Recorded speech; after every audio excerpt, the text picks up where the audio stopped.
In the corridors of power by Klaus Schwab's World Economic Forum in Davos is set to have families and anyone who cares about children up in arms. The World Economic Forum is now calling for the decriminalisation of sex with children, arguing laws against age gap love, more commonly known as paedophilia, violates human rights. Rather than being a scourge, the paedophilia epidemic that's sweeping the world is actually nature's gift to humanity, according to Klaus Schwab, whose World Economic Forum has declared that paedophiles are being created by nature in increasingly large numbers for a reason. According to a research paper presented at the WEF in Davos, the paedophile phenomenon represents nature's attempt to cleanse the earth and save humanity from itself. Minor attracted people are far less likely to produce large numbers of offspring, according to academic data, and the so-called underage people they have so-called relationships with are statistically less likely to go on and become heads of large families themselves. This appeals to the WEF and their vision of destroying the family unit and depopulating the earth. The WEF, which has ordered mainstream media to begin pushing the narrative,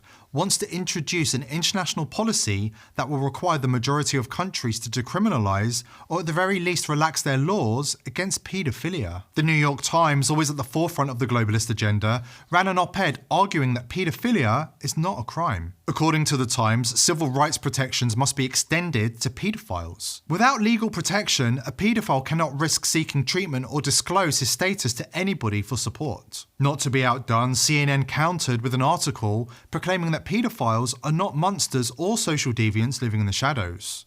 According to CNN, it's high time for society to update its image of paedophiles. CNN followed up this article with an even more explicit call for sympathy. Rather than considering child molesters the lowest of the low, we should reach out to them and seek to understand them, because according to CNN, one cannot choose to be a paedophile. The psychologist Jesse Bering, author of Perv, The Sexual Deviant and All of Us, also urges the reader to sympathise with child molesters, writing that people with paedophilia aren't living their lives in the closet, they're externally hunkered down in a panic room. Salon also got in on the act, urging us to meet paedophiles who mean well. And the BBC, which famously spent decades covering up for Britain's most notorious paedophile, Jimmy Savile, also wants us to think positively about the new generation of paedophiles. Make no mistake, a coordinated attempt is underway to present paedophilia as harmless. What is going on? The media are presenting us with a classic case of the Overton window. According to the political scientist Joseph Overton, there is a window within which there are ideas considered acceptable by society, tolerated therefore even by those who do not share them. Ideas outside this window are considered extremist and not accepted in public debate. From this Overton window idea, there has been a move to theorise how an idea that is currently radical can succeed in becoming accepted by society or even become popular policy. It is a scale of perceptions, whereby one goes from seeing an idea as unthinkable to seeing it as radical, then acceptable, then popular, and at that point translated into practice by politics. According to the global elite in Davos, it's time for mainstream society to catch up with them and relax the outdated social taboo against paedophilia. And what better way to change society's morals than by brainwashing the children? Just this week, Klaus Schwab was caught bragging about how the World Economic Forum has completely infiltrated education systems in many countries. According to Schwab, if children are exposed to the WEF ideology at a young enough age, they can be completely indoctrinated. We put emphasis on what I said before, public-private partnerships which we accompany. So when we define a project like our global educational initiative, I just describe it in a second, we have under the leadership of Cisco and many other companies, practically all the big names, we try to revolutionize the educational system of Jordan, Egypt, and now Burundi, by working together with the local authorities. We work also together with UNESCO, not only to equip the schools, but to put to retrain the teachers, to put the new curricula into place. So we work together with we accompany those companies. We do not, such a difference to the Clinton initiative, which mainly and which is a good thing, which asks companies to pledge some money to make a commitment, and then to come back and to report. We are with the initiative from the beginning to the end. They have infiltrated the schools, plotting a course straight at our children. And we already know they have infiltrated the cabinets. Governments across the world operating under the control of the World Economic Forum are waging war on our children. Klaus Schwab's young global leaders are systematically attempting to normalise paedophilia and decriminalise sex with children across the world. In Jacinda Ardern's far-left New Zealand, a judge declared that 12-year-old children can consent to sex with adults. You heard me correctly. The case in question featured a 45-year-old man whose defence centred on the claim that his 12-year-old victim wanted it. I know she was a child, but the way she came to me was like a mature woman. I refused her, but she kept coming back to me. She truly wanted to do this, the 45-year-old said of the child who was just 12 years old at the time. In the final days of the trial, Judge Earwicker addressed the issue of consent for a person under 16. Legally, a person under 16 cannot give consent for charges of indecent acts. Therefore, as a jury, all you need to decide is if the indecent acts took place, he said. Then came the kicker. The judge told the jury, but as for sexual intercourse, a person under 16 can give consent. You need to consider whether or not the consent was given based on the evidence you have. Welcome to Klaus Schwab's New Zealand. But wait until you hear what's happening in France. Emmanuel Macron was re-elected as president last year in an election widely regarded as suspect.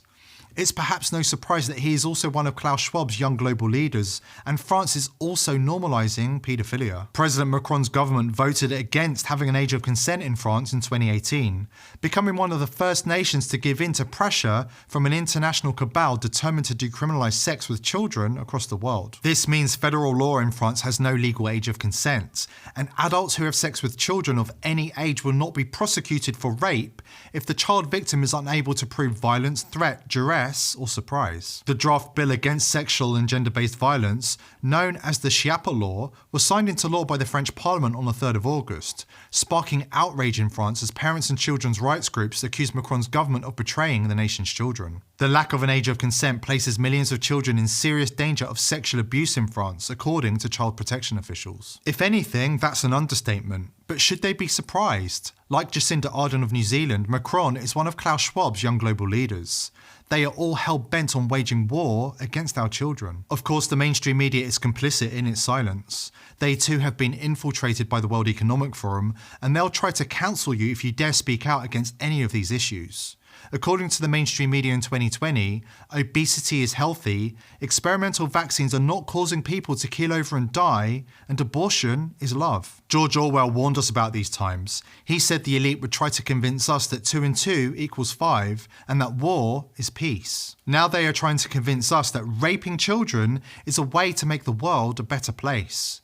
Even Orwell didn't think they would go that far. But if you've been paying attention to the WEF's absurd policies in recent times, you'll not be surprised.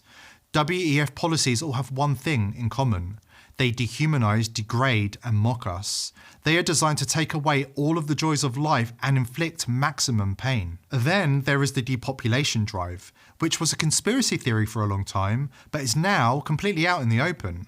They aren't even trying to pretend that they don't want to eliminate the majority of us. According to these two WEF goons, all religious groups are opposed to the World Economic Forum because religions want more souls and the WEF wants less.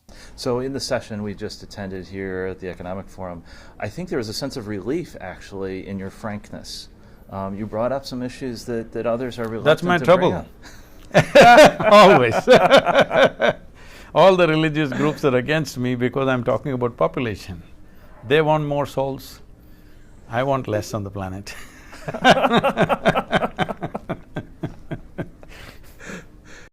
At what point do we stop and say enough? How many times does the World Economic Forum have to declare their sinister intentions before the world stops and listens? Klaus Schwab's right-hand man, Yuval Noah Harari, who has a history of saying the quiet part out loud, has declared that God is dead and Jesus is fake news. I mean, all this story about Jesus rising from the dead and being the Son of God, this is fake news. Humans are now hackable animals. The whole idea that humans have, they have this soul or spirit and they have free will and nobody knows what's happening inside me. So whatever I choose, whether in the election or whether in the supermarket, this is my free will, that's over. According to Harari, there is no place in the modern world for traditional Christian values. It's time for the world to accept the divinity of the World Economic Forum and let go of old-fashioned social taboos. Developing even bigger powers than ever before, we are really acquiring divine powers of creation and destruction. We are really upgrading humans into gods. We are acquiring, for instance, the power to re-engineer life. Pointing out the wickedness of the elite never seems to make a dent or have any impact on them. Why? Because they have no shame. They have no shame because they have no moral compass. They have no moral compass because they believe God is dead and they live according to the rule of do as thou wilt. This precept infests every fibre of their ideology, from elections to open borders to climate change, abortion, paedophilia, you name it. I know at times it can feel dark and lonely, but the masses are waking up and the elite will not be able to take over as easily as they expected. Even the sheep are opening their eyes, which means there is hope for humanity if we continue to educate the masses. Please like this video and subscribe to this channel so that we can continue to spread the word far and wide and expose the agenda of the globalist elites.